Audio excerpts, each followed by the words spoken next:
ഇതാണ് reference image ഉണ്ടോ. ഇതൊരു ചൈനീസ് ബിൽഡിംഗ് ആണ്. അപ്പോൾ അതിൻ്റെ അവിടെ ചെറിയൊരു വാഴ പോലത്തെ ഒരു ചെടി കണ്ടു. പക്ഷേ ഞാൻ അതിനെ മാറ്റിയിട്ട് ഇതെങ്ങനെയാക്കി ഉണ്ടോ. നമ്മളുടേതായിട്ടുള്ള കുറേ മാറ്റങ്ങൾ വരുത്തിയിട്ട്, പിന്നെ അതുമല്ല ഈ വൈറ്റ് സ്പേസ് സൈഡിൽ വിടുന്നുണ്ടോ. ഇതൊരു ഭയങ്കര രസമുള്ള സംഭവമാണ്. ഇത് ചെയ്യാൻ പറ്റിയ നല്ല രസം. എന്താ ഇതിനെ പുറത്തേക്ക് ഇറക്കി തീനുണ്ടോ. ഇവിടെ ഇങ്ങനെ ഷേപ്പ് വന്ന് ഇങ്ങനെ ഷേപ്പ് വന്ന് ഈ ഷേപ്പ് ഉണ്ടാക്കിയെടുക്കലാണ് ഞാൻ പലപ്പോഴും എനിക്ക് ഇഷ്ടമായി തോന്നിയില്ല. അത് മിലിൻ മില്ലിക് സാറിൻ്റെ വർക്കിലൊക്കെ ആണല്ലേ. അതിനെ നമ്മളുടെ രീതിയിൽ ചെയ്യണം. ആദ്യം പെൻസിൽ ഉപയോഗിച്ച് സ്കെച്ച് ചെയ്യാണ്. വളരെ ശ്രദ്ധയോടെ ചെയ്യേണ്ട ഭാഗമാണ്. നല്ല കോൺഫിഡൻസ് ഉണ്ടെങ്കിൽ ഡയറക്റ്റ് ആയിട്ട് നമുക്ക് പെന്നോട് തന്നെ ചെയ്യാം. അത് നിങ്ങൾ കുറച്ച് ദിവസം പ്രാക്ടീസ് ചെയ്യുന്ന നിങ്ങൾക്ക് ശരിയാവും. ആദ്യം എന്തായാലും പെൻസിലോട് സ്കെച്ച് ചെയ്ത് ഒന്ന് കോൺഫിഡൻസ് കൂട്ടിയതിന് ശേഷം മാത്രമാണ് പെന്നോട് ചെയ്യുന്നത്. അപ്പോൾ നമുക്ക് റെഫറൻസ് ഇമേജ് എവിടെ നിന്ന് കൊടുക്കാം. റെഫറൻസ് ഇമേജ് നമ്മൾ എന്തെടുത്താലും നമ്മളുടേതായിട്ട് എന്തായാലും കൊണ്ടുവരണം എന്നുള്ളത് ആലോചിക്കുക. ഓക്കെ, ഇതിപ്പോൾ ഞാനതിനെ കേരള ആർക്കിടെക്ചറായി മാറ്റിയെടുക്കുകയാണ്. അപ്പോൾ അതിൽ കുറേ മാറ്റങ്ങൾ നമ്മൾ വരുത്തേണ്ടതുണ്ട്. നമ്മൾ ഓടിൻ്റെ ഭാഗങ്ങൾ, പിന്നെ ഈ ഒരു ട്രയാങ്കിൾ വരുന്ന ഈ ഒരു ഭാഗം, അങ്ങനത്തെ കുറച്ച് ഭാഗങ്ങൾ നമ്മൾ മാറ്റിയെടുത്താൽ നമ്മളുടെ കേരള ആർക്കിടെക്ചറായി. എപ്പോഴും നമുക്ക് ഇന്ത്യൻ ആർക്കിടെക്ചറിന്, അതായത് കേരള ആർക്കിടെക്ചറിന് പ്രത്യേകിച്ചും ആർക്കിടെക്ചറിന് മാത്രമല്ല കേട്ടോ, പല കാര്യങ്ങൾക്കും ചൈനീസ് ആർക്കിടെക്ചറുമായിട്ടും ഇവിടുത്തെ ജീവിത രീതിയായിട്ടും പല ബന്ധങ്ങളുമുണ്ട്. നമ്മളുടെ ചീനവല, അങ്ങനെ കുറേ കാര്യങ്ങൾ ചൈനയിൽ നിന്ന് വന്നതാണ് നമുക്ക് പറഞ്ഞു കേട്ടിട്ടുണ്ട്. അപ്പോൾ അങ്ങനെ കുറേ ബന്ധങ്ങൾ നമ്മൾ അവരുമായിട്ടുണ്ട്. ഇപ്പോൾ നമ്മളെ ചിത്രത്തിൽ ഇങ്ങനത്തെ കുറേ മാറ്റങ്ങൾ വരുത്തി നമ്മൾ നമ്മുടേതായ തന്നെ മാറ്റിയെടുക്കുകയാണ് വേണ്ടത്.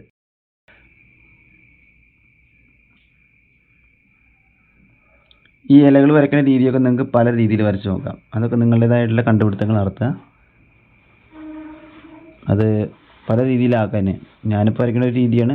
അതിൽ പല രീതിയിലും മാറ്റങ്ങൾ വരുത്തിയിട്ട് നമുക്ക് നമ്മളുടെ രീതിയിലുള്ള ഒരു സ്റ്റൈലാക്കി ഉണ്ടാക്കിയെടുക്കാൻ പറ്റും. അധികം ആൾക്കാർ ഇതൊരു രീതിയിലാണ് നമ്മളൊരു ഇല്ലസ്ട്രേഷൻ ചെയ്യുന്ന സമയത്ത് ചെയ്യൽ. കുറേ പേര് ചെയ്തിട്ടുണ്ട്. അങ്ങനെ അല്ലാതെ പുതിയ കണ്ടെത്തലുകളാണ് നമ്മൾ നടത്തേണ്ടത്.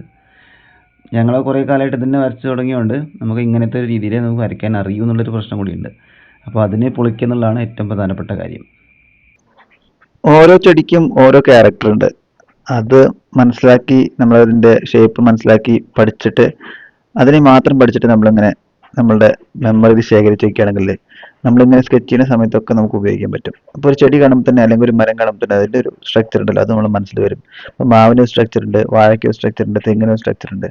അത് മനസ്സിലാക്കി എടുക്കുകയാണ് നമ്മൾ ചെയ്യേണ്ടത്. അപ്പോൾ കുറച്ചുകൂടി നമുക്ക് നമ്മുടെ ചിത്രങ്ങളെ മറ്റുള്ളവർക്ക് മനസ്സിലാവുന്ന രീതിയിലാക്കി എടുക്കാൻ പറ്റും.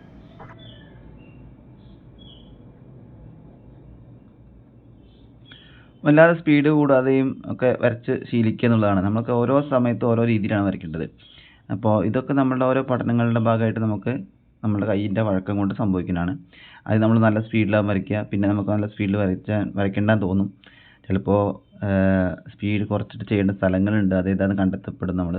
നമ്മൾ സ്വന്തമായിട്ട് പരീക്ഷിക്കുമ്പോൾ മാത്രമേ കണ്ടെത്തപ്പെടൂ. മറ്റുള്ളവർ ചെയ്യണൊരു ഉപദേശം കൊണ്ട് നിങ്ങളൊരു കാര്യം ചെയ്തു തുടങ്ങരുത്. നമ്മളെ അനുഭവത്തിൽ നിന്ന് പഠിക്കാൻ ശ്രമിക്കുക. പലപ്പോഴും ആർട്ട് പ്രത്യേകിച്ചും അങ്ങനെയാണ്. ലൈഫിലെ പല കാര്യങ്ങളും അങ്ങനെ തന്നെയാണ്. എന്താ വെച്ചാൽ നമ്മളുടെ എല്ലാവരുടെയും സാഹചര്യങ്ങൾ വേറെ വേറെയാണ്. നമ്മളെല്ലാവരുടെയും കൈവഴക്കം വേറെ വേറെയാണ്. അപ്പോൾ അതിനനുസരിച്ച് നമ്മുടെ ഈ ഒരു കണ്ടെത്തലിനെ പഠിക്കുക എന്നുള്ളതാണ്. നമ്മൾ നമ്മളെ തന്നെ കണ്ടെത്തുക എന്നാണ് പറയുക. മറ്റുള്ളവരെ പോലെ ആവാൻ ശ്രമിക്കല്ല. നമ്മളെപ്പോലെ തന്നെ പല ആൾക്കാരുണ്ടാവും. അവരെയൊക്കെ കാണാൻ ശ്രമിക്കുക. പക്ഷേ നമ്മൾ നമ്മളേതായ അറിവുകൾ ശേഖരിക്കുക എന്നുള്ള, ബുദ്ധമതം പറയുന്ന പോലെ നമ്മൾ അറിയാത്തതൊന്നും നമ്മൾ വിശ്വസിക്കരുതെന്ന് പറയില്ലേ. നമ്മൾ അനുഭവിക്കാത്തതൊന്നും നമ്മൾ വിശ്വസിക്കരുത്. അപ്പോൾ അതുപോലെ നമ്മൾ അനുഭവിക്കാനുള്ള ശ്രമങ്ങൾ നടത്തുക. നമുക്ക് ഫെയിലാവാനുള്ള അവസരങ്ങൾ ഉണ്ടാക്കുക. ഫെയിലായിട്ടേ നമുക്ക് പഠിക്കാൻ പറ്റൂ. ഫെയിലായിട്ട് ഇരിക്കാൻ പാടില്ല. ഫെയിലായത് നമ്മൾ എന്ത് പഠിക്കണം എന്നുള്ളതാണ്. അപ്പോൾ ഈ ചിത്രത്തിൽ എനിക്ക് പല കാര്യങ്ങളും ഫെയിലാവാൻ ചാൻസ് ഉണ്ട്. ഓരോ ചിത്രത്തിൽ നിന്നും പുതിയ കാര്യങ്ങൾ നമ്മൾ പഠിച്ചെടുക്കുമ്പോഴാണ് പുതിയ ആളായിട്ട് മാറുന്നത്.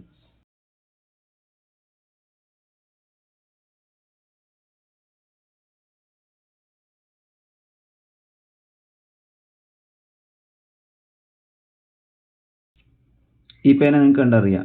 V5 പൈലറ്റിൻ്റെ പെന്നാണ്. Hi-tech 0.05 cartridge system. ഇതിനകത്ത് നമുക്ക് കാട്രിഡ്ജ് മാറ്റാൻ പറ്റും. അപ്പോൾ നമ്മൾ ഒരു പേന വാങ്ങിയാൽ മതി. അതിൻ്റെ കാട്രിഡ്ജ് നമുക്ക് മാറ്റി ഉപയോഗിക്കാൻ പറ്റും. കാട്രിഡ്ജ് പുതിയത് നമുക്ക് 10-30 രൂപ കൊടുത്താൽ ഒന്ന് വാങ്ങാൻ കിട്ടും. അപ്പോൾ നമുക്ക് അത് കുറേ കാലം ഉപയോഗിക്കാം. പുതിയ പേനയ്ക്ക് നല്ല വില ഉണ്ടെങ്കിലും ഇത് മാറ്റി ഉപയോഗിക്കാൻ പറ്റുന്നതുകൊണ്ട് തന്നെ നമുക്ക് നല്ല ഉപയോഗമാണിത്, നല്ല കാര്യമാണ്. പക്ഷേ ഒരു കാര്യമുള്ളത് വാട്ടർ പ്രൂഫ് അല്ല എന്നുള്ളതാണ്. വാട്ടർ പ്രൂഫ് അല്ലാത്തതുകൊണ്ട് തന്നെ നമുക്ക് കുറച്ച് ബുദ്ധിമുട്ടുകളൊക്കെ ഉണ്ട്. നമുക്ക് വാട്ടർ കളർ ചെയ്യാനോ, അതായത് ഇത് കഴിഞ്ഞതിന് ശേഷം പെൻ ആൻഡ് വാഷ് ചെയ്യാൻ പറ്റില്ല. സെമി വാട്ടർ പ്രൂഫാണെന്ന് പറയാം, മുഴുവനല്ല. കുറച്ച് സമയത്ത് ഇത് ഉണങ്ങിപ്പോകുന്നുണ്ട്, ചിലത് സ്പ്രെഡ് ആവുന്നുണ്ട്, അങ്ങനെയൊക്കെ പറയാൻ വേണമെങ്കിൽ. പക്ഷേ സ്കെച്ച് ചെയ്യാൻ പൊളിയാണ്, നല്ല സ്മൂത്താണ്. ഇതൊന്നും വേണമെന്നില്ല കേട്ടോ. ഇനി അടുത്ത ചിത്രത്തിൽ ഞാൻ എൻ്റെ സാധാരണ ക്യാമലിൻ്റെ പെർമനൻ്റ് ഇങ്ക് ഉണ്ട്, പെർമനൻ്റ് ഇങ്ക് മാർക്കർ, അതുകൊണ്ട് വരച്ച് കാണിച്ചു തരാം. CD മാർക്കർ എന്നൊക്കെ പറയില്ലേ, അതുകൊണ്ട് നമുക്ക് വരയ്ക്കാൻ പറ്റും. നമ്മൾ എന്ത് വരയ്ക്കണം എന്നുള്ളതിലാണ് കാര്യം, ഏത് പെൻ കൊണ്ട് വരയ്ക്കണം എന്നുള്ളതിൽ കാര്യമില്ല. നമുക്ക് റിസൾട്ട് ഉണ്ടാക്കുക എന്നുള്ളതാണ് കാര്യം. എന്തുകൊണ്ട് റിസൾട്ട് ഉണ്ടാക്കി എന്നുള്ളത് പ്രധാനപ്പെട്ട ഘടകമില്ല. ഇപ്പോൾ റെഗുലറായിട്ട് ചെയ്യാൻ നോക്കുക.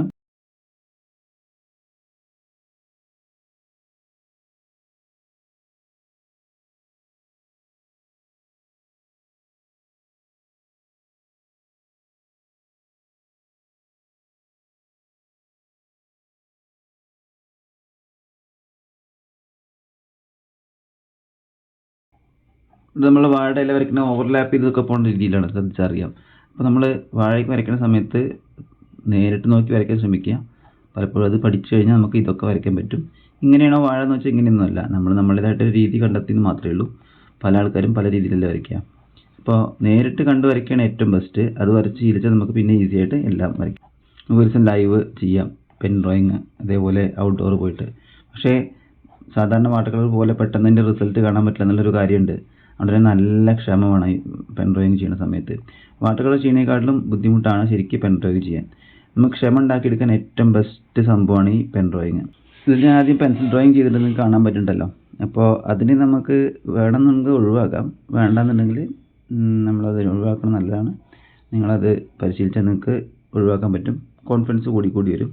ഇപ്പോൾ ഞാൻ കുറച്ച് ദിവസമായി പെൻ സ്കെച്ചൊക്കെ ചെയ്തിട്ട്, അപ്പോൾ എനിക്കൊരു വലിയ ബുദ്ധിമുട്ടുണ്ട്. ഇങ്ങനെ നമ്മളെ കോൺഫിഡൻസ് മിസ്സാവും, എവിടെ തുടങ്ങണം അങ്ങനത്തെ ഒരു ബാലൻസ് മിസ്സാവും. അപ്പോൾ നമ്മൾ കുറച്ച് ദിവസം പരിശീലിച്ച് നമുക്ക് പിന്നെയും എത്തിച്ചെടുക്കാൻ പറ്റും. അപ്പോൾ ഇനി കുറച്ച് കഴിഞ്ഞ് ഞാൻ ഇതുപോലെ ഇത് ഒഴിവാക്കും. ഇപ്പം ഷെയ്ഡിങ് തുടങ്ങിയിട്ടുണ്ടോ. ഷെയ്ഡിങ്ങിൽ നമ്മളുടേതായിട്ടുള്ള ലൈറ്റ് ആൻഡ് ഷെയ്ഡാണ് അപ്ലൈ ചെയ്യുന്നത്. ഒരിക്കലും റെഫറൻസ് ഇമേജ് അല്ല. റെഫറൻസ് ഇമേജിൻ്റെ വീഡിയോ ഒക്കെ ഞാൻ ഓഫാക്കി വെച്ചു, ഫോട്ടോ ഒക്കെ ഞാൻ ഓഫാക്കി വെച്ചു. റെഫറൻസ് ഇമേജ് നോക്കണേയില്ല. അതായത് ആ ബേസിക് സ്കെച്ചിന് വേണ്ടിയിട്ടുള്ള ഒരു പ്ലാനിന് വേണ്ടി മാത്രമാണ് റെഫറൻസ് ഇമേജ് നോക്കിയത്, പിന്നെ ഞാൻ നോക്കിയിട്ടില്ല.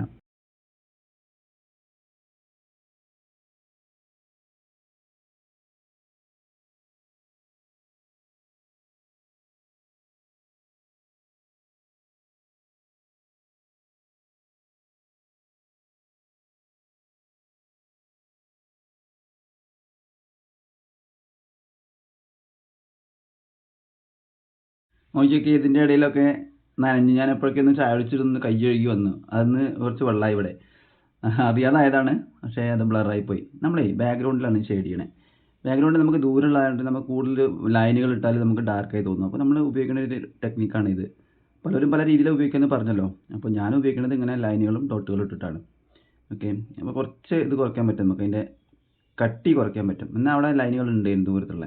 അപ്പോൾ ഇതിവിടെ ഡാർക്ക് ആക്കുകയാണെങ്കിൽ നമ്മൾ ഈ ഒരു തൂട് അതിനുള്ളിൽ പെട്ടു പോകും. അതുകൊണ്ട് ബാക്ക്ഗ്രൗണ്ട് ലൈറ്റായി ചെയ്യുക. ഇതൊക്കെ നമ്മളുടെ കണ്ടെത്തലാണ്. നമ്മൾ റെഫറൻസ് ഇമേജ് കാണിച്ചല്ലോ, അതുമായിട്ട് ബന്ധപ്പെട്ട് ഒന്നുമല്ല ഇത് ചെയ്യണേ. ഇത് കുറച്ച് കഴിഞ്ഞാൽ നമുക്ക് അതിൻ്റെ ഒരു സ്റ്റൈൽ വന്നു പോകും നമ്മൾ ചെയ്യുന്ന രീതിയിൽ. അതായത് എല്ലാ ചിത്രത്തിനും എന്ത് കണ്ടാലും അതിനെ നമ്മളുടെ രീതിയിൽ മാറ്റി മറിക്കുക എന്നുള്ളൊരു രീതിക്ക് എത്തും. അത് എത്തിക്കഴിഞ്ഞാൽ നമുക്ക് പിന്നെ ഈസിയാണ് കാര്യങ്ങൾ. എൻ്റെ വാട്ടർ കളറിൽ പലപ്പോഴും നിങ്ങൾക്കത് കാണാൻ പറ്റില്ല, കാരണം വാട്ടർ കളർ പല രീതിയിൽ പരീക്ഷണങ്ങളാണ് പലപ്പോഴും ചെയ്യല്. ഇതിലങ്ങനെയല്ല, എനിക്കൊരു പ്രത്യേക സ്റ്റൈൽ വന്നു വിട്ടിട്ടുണ്ട്, കുറേ ദിവസം ചെയ്തപ്പോൾ വന്നതാണ്. അപ്പോൾ അങ്ങനെ നമുക്ക് പുതിയ മാറ്റങ്ങളൊക്കെ വരുത്തി ഇനിയും പരീക്ഷിച്ച് കൊണ്ടുവരാം. ഈ വാഴയുടെ ഭാഗം നമ്മൾ ഇനി ഷെയ്ഡ് ചെയ്യാൻ പോകണം കേട്ടോ. വാഴയുടെ ഭാഗത്ത് നമ്മൾ കൂടുതൽ ഷെയ്ഡ് ചെയ്യുന്നില്ല, അത് വൈറ്റായിട്ട് നിർത്തുകയാണ്. പക്ഷേ കുറച്ച് ലൈനുകൾ ഇടണം. അപ്പോൾ ഇലയുടെ നാരുകൾ വരുന്നത് കണ്ടിട്ടില്ലേ, ആ രീതിയിൽ കുറച്ച് ലൈനുകൾ മാത്രമേ ഉപയോഗിക്കുന്നുള്ളൂ. കൂടുതൽ ഷെയ്ഡ് ചെയ്ത് ഡാർക്ക് ആക്കണില്ല, കാരണം ബാക്ക്ഗ്രൗണ്ട് നല്ല ഡാർക്കാണ്. അപ്പോൾ നമ്മൾ അതുകൊണ്ട് അത് ഷെയ്ഡ് ചെയ്ത് ഡാർക്ക് ആക്കണില്ല. ഇവിടെ നമ്മൾ ഉപയോഗിക്കുന്ന വേറൊരു രീതി കൂടിയുണ്ട്, ടാൻജൻസ് എന്ന് പറയും. ടാൻജൻസ് ഇപ്പം ഈ ഒരു ഇത് നിൽക്കണുണ്ടോ, ഈ ഒരു ഇലയുടെ മുകളിലേക്ക് കുറച്ച് കയറ്റി നിർത്തിയിട്ടുണ്ട് ഞാൻ, കണ്ടോ. അപ്പോൾ പലപ്പോഴും വരയ്ക്കുമ്പോൾ ഈ ഒരു ലൈനിനൊപ്പമാണ് ഈ ഒരു പോയിന്റ് വരുന്നതെങ്കിൽ അത് ഒരു സുഖം ഉണ്ടാവില്ല. ടാൻജൻസ് കട്ട് ചെയ്യുമെന്ന് പറയും. അതായത് ഇതിൻ്റെ മുകളിലേക്ക് കയറ്റി വരയ്ക്കുക, ഒന്ന് ഓവർലാപ്പ് ചെയ്ത് വരയ്ക്കുക. അപ്പോൾ ഇതിൻ്റെ മുന്നിലാണ് തോന്നിപ്പിക്കാൻ പറ്റും. ഇതിൻ്റെ ഒപ്പമാണെങ്കിൽ നമുക്കത് എവിടെയും ഡിസ്റ്റൻസ് തോന്നിപ്പിക്കാൻ പറ്റില്ല. അങ്ങനത്തെ കുറേ കാര്യങ്ങളുണ്ട്. പിന്നെ കുറേ ടെക്നിക്കൽ കാര്യങ്ങൾ അങ്ങനെ ഉണ്ട്. നമ്മളെ ക്ലാസ്സിൽ അത് ഡീറ്റെയിൽ ആയിട്ട് പറയുന്നുണ്ട്. നിങ്ങൾക്ക് പറ്റണമെങ്കിൽ ക്ലാസ് ജോയിൻ ചെയ്താൽ അതൊക്കെ നമുക്ക് പറഞ്ഞുതരാം. കോമ്പോസിഷൻ, ഷെയ്ഡിങ്, വാല്യൂസ്, ഇതിനെ പറ്റിയൊക്കെ സംസാരിക്കാം. അപ്പോൾ നിങ്ങൾ ഫ്രീ ആണെങ്കിൽ, നിങ്ങൾക്ക് ഓക്കെ ആണെങ്കിൽ ക്ലാസ് ജോയിൻ ചെയ്യാം. പോണത് ഈ ഒരു ഭാഗമാണ്. അവിടെ നമ്മൾ മരത്തിന് വരയ്ക്കുന്ന സമയത്ത് സ്ട്രൈറ്റ് ലൈൻസ് അല്ല ഉപയോഗിക്കുന്നത്, കർവ് ലൈൻസ് ഉപയോഗിക്കുന്നത്.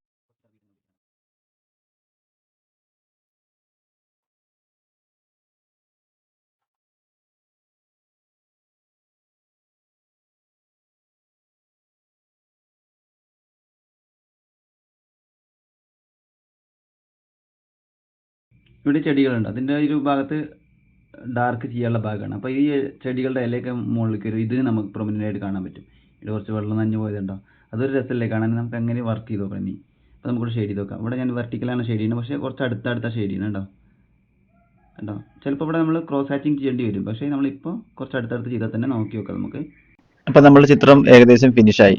നിങ്ങളത് കണ്ടിട്ട് നിങ്ങൾക്ക് ഇഷ്ടപ്പെട്ടെങ്കിൽ നിങ്ങൾ കമൻറ്റ് ബോക്സിൽ ചേർക്കണം. ഇതുപോലുള്ള വീഡിയോ ഇനി ചെയ്യണമെങ്കിൽ പറയണം. നമുക്ക് പെൻ സ്കെച്ചിൻ്റെ വീഡിയോകൾ ചെയ്യാം. പെൻ സ്കെച്ചും ഷെയ്ഡിങ്ങും പെൻ സ്കെച്ചും വാട്ടർ കളറും അങ്ങനെ പലതും ചെയ്യാം. എന്താണ് നിങ്ങൾക്ക് വേണ്ടത് നിങ്ങൾ കമൻറ്റ് ബോക്സിൽ ചേർക്കാം. നിങ്ങൾക്ക് ഇഷ്ടപ്പെട്ടു എന്ന് കരുതുന്നു. നിങ്ങൾ ഇഷ്ടപ്പെട്ടാൽ ലൈക്ക് ചെയ്യണം, സബ്സ്ക്രൈബ് ചെയ്യാൻ നിർബന്ധിക്കില്ല.